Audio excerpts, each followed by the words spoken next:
Hello everybody, ratmforthewin here with my second Monarch deck profile. This is a Light Water Darkness control deck, and I chose to have Mystic of Water as my Monarch because it's just good in general. It's a 5 mana 3000 blocker guard, and when it enters the battle zone, I get to search my deck for a water spell. It's not that great of a card in standard or open format, but it's really great in the Monarch format. So at first I have two crystal memories, the one signed by Earth Power and the one signed by CVH. The crystal memory just to search for whatever I want to in my deck. Then I have Reverberate. This is most of the time what I look for when I play the Mystic of Water, since Reverberate will most of the time lead me into drawing 8. So I have two of those. I have the 2 Piercing Judgment. The card is just too good not to be played. I mean, both bounce and tap. 2 Logo Scan, because extra draw and getting through your deck is important. Emergency Protocol for the extra draw, and also I have some shield shenanigans that I'll show you later. Panopter, 2 of them. This is a very blocker heavy deck, so Panopter is an awesome drawing machine. 2 Iron Wheel Tree to make sure that your opponent doesn't discard your cards. 2 Grudge Weavers to make your opponent discard their cards when it dies. So your Dwarf Gloom Hollow to keep the very aggressive decks at bay. Mad Watcher just to make sure that they discard a card at random when it dies, very good. August Rider, Fat Blocker. Stingwing, Fatter Blocker. Refi, just very cheap blocker that is also pretty good. Same thing with Ring Cloud Kraken. Then we have the Cyber Savant. You get to look at the top card of my deck and put it on the bottom if I want to, whenever I play a spell. The effect comes off every now and then, but not too often. Canyon Skimmer, tap my opponent's creatures. When I have this many blockers and many of them are skirmishers, Canyon Skimmer is really good because it can just tap down and kill creatures.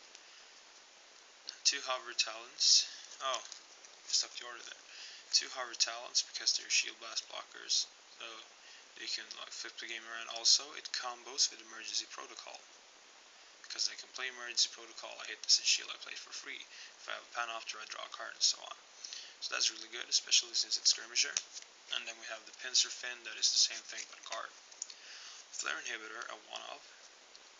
It is a blocker that becomes a shield whenever it dies. This is also really good with something that I'll show you later. General Dorsim. It's a blocker that makes all my level 4 or less creatures into blockers. It's going to be pretty good with the other cards that I have. 2 Eternal Havens. It just creates a good card because I get to draw and then play a blocker that's level 9 or less, and with all these blockers it's gonna hit a blocker a lot of the times. Serpents, because let's face it, this is a very slow deck, and Serpents is gonna help me out a lot with my creatures being killed, my stuff getting blocked, and so on. It's just gonna be a beast.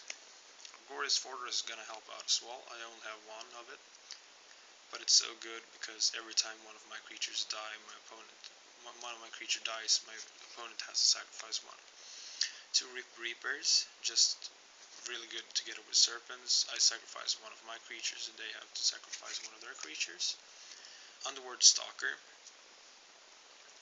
There isn't really much reason why you wouldn't not run this guy, because it's a Slayer. You may summon it from your grave. Your opponent's cards that would be put into the discard pile go to the bottom of the deck. It's just really good, and together with Dorsim it gets blocker as well.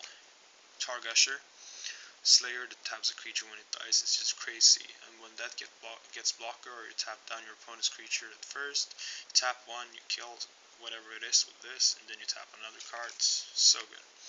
Freakish Test Subject, Unblockable Slayer, also a good surprise card. Joko, Lunatic Chimp.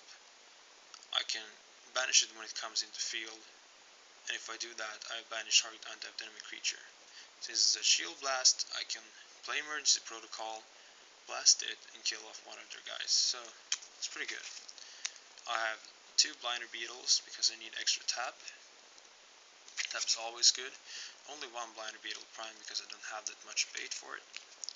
2 lyras for both the tap effect and the lockdown, also the TKC signature right there.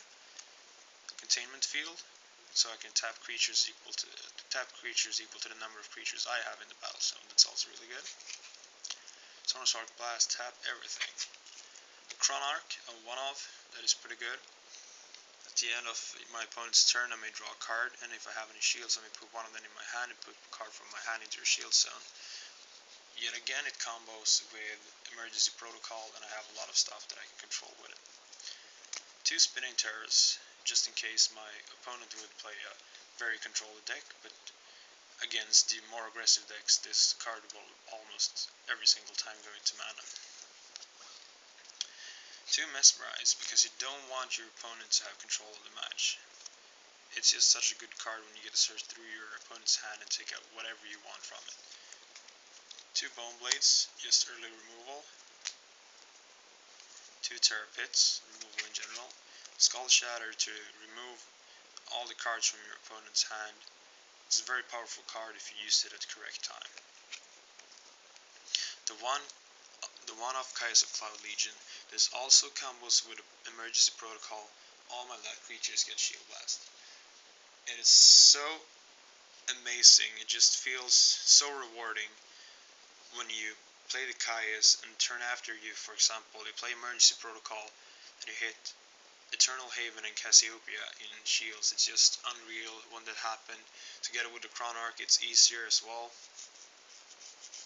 And since Kaijudo says that all light creatures in my shield zone have Shield Blast, I have an infinite as well, if I want to get it off.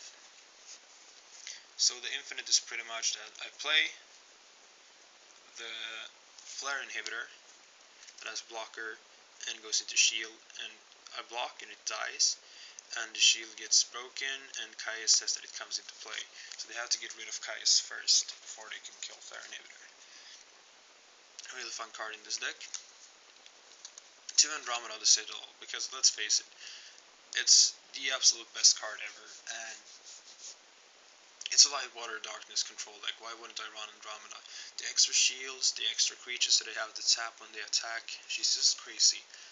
And then, of course, the 2 Cassiopeia Starborn.